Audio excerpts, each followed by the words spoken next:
Battle of Plassey, Plassey का युद्ध वो युद्ध है जिसने ये फाइनलाइज कर दिया कि अब से बंगाल पर और आगे हिंदुस्तान पर 200 साल तक इंग्लैंड का कब्जा होने वाला था।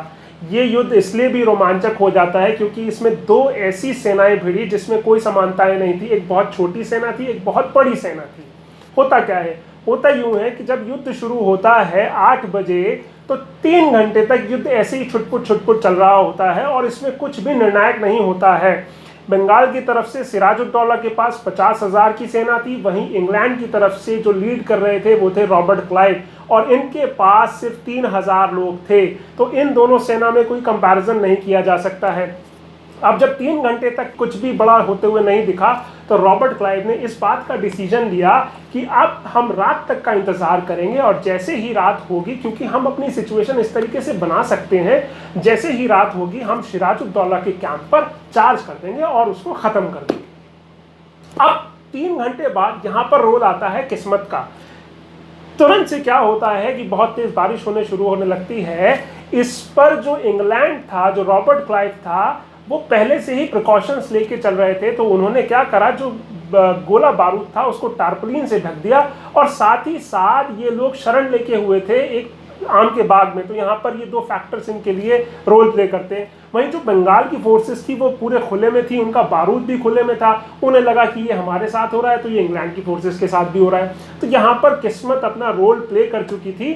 अब जब बारिश खत्म होती है तो मीर मादन, जो कि बंगाल के नवाब का सबसे ज्यादा ट्रस्टी था, सबसे ज्यादा भरोसेमंद था, वो चार्ज कर देता है। उसको तो यही लगता है कि हमारी भी तोपें खराब है, इनकी भी तोपें खराब है। जैसे ही वो चार्ज करता है, इस चार्ज में उसकी जान चली जाती है।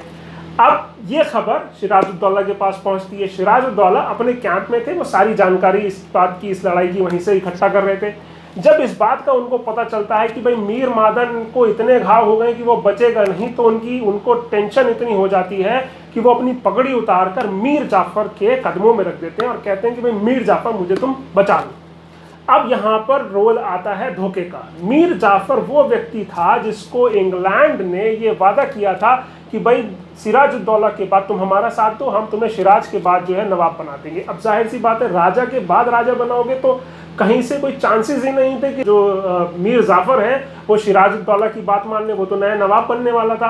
तो उसने सिराज को ये तो प्रॉमिस किया कि मैं आपको बचा लूंगा, आप चिंता मत करो, जब तक मैं हूं तब तक कुछ नहीं होगा। लेकिन तुरंत ही उसने ये खबर कि मीर मादन मारा जा चुका है, उसने ये खबर रॉबर्ट क्लाइव तक पहुंचाई कि भाई अब आप चार्ज कर दो, अब आपको रोकने वाला कोई नहीं है, मीर मादन मर चुका है। इसी के बाद दूसरा धोखा ये होता है कि राय दुर्लभ जो है वो सिराजुद्दौला से ये कहता है, उसको ये यकीन दिलाया जाता है कि आप जीत रहे हैं महाराज, आप नवाब, आप जीत रहे हैं और अब आप जा सकते हैं, अब आपकी यहाँ पे कोई ज़रूरत नहीं है, अब लड़ाई को छोड़िए जनरल्स के भरोसे और आप अपनी छोटी सी सेना लेके 6-7 हज़ार सिपाहियों को लेके यहाँ से चले जाइए। इस बात का यकीन सिराज को हो जाता है और वो 6-7 हज़ार सैनिक लेके चला जाता है। अब सेना में क्या खबर फैलती है कि नवाब जो है वो डर कर भाग गया है। भाई एक तरफ 3,000 की सेना, एक तरफ 50,000 की सेना, तो कुछ भी होता तो 50,000 की सेना वैसी 3,000 की सेना को दबा लेती, भले एक तरफ बंदूक की और एक तरफ क्यों ना तीर भाले क्यों ना होते।